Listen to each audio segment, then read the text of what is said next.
1957年成立的嘉义市福国幼稚园，伫边仔有一间头一任园长所住过旧宿舍，自本是囥伫咧园，不过即马学校结合着社区的力量，重新整理这间老宿舍，搁正做囡仔新的学习活动空间。老师陪着这个囡仔，用这间老厝来做一个主题，创作绘本。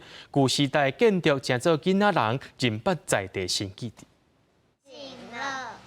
老房子，小精灵正想开口问。囡仔念出绘本内底的故事，这本用老厝做主题的儿童绘本，是嘉义市福国幼儿园的师生伫参与旧园长宿舍整修了后，共同创作的故事。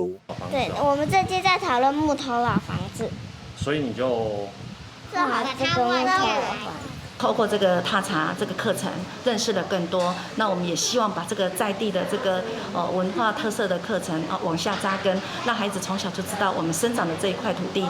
这间1957年的旧宿舍是第一任园长住的所在，因为长久无咧使用，爬荒真久啊。学校受到市政府的支持，配合社区甲家长的力量整修。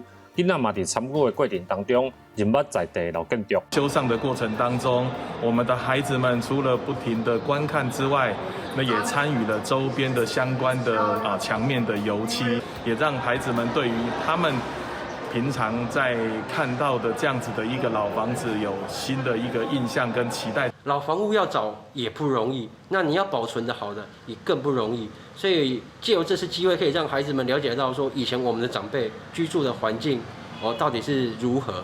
幼儿园表示，以前的眷村已经搬走，真侪迄个时代的老厝嘛拢已经拆掉。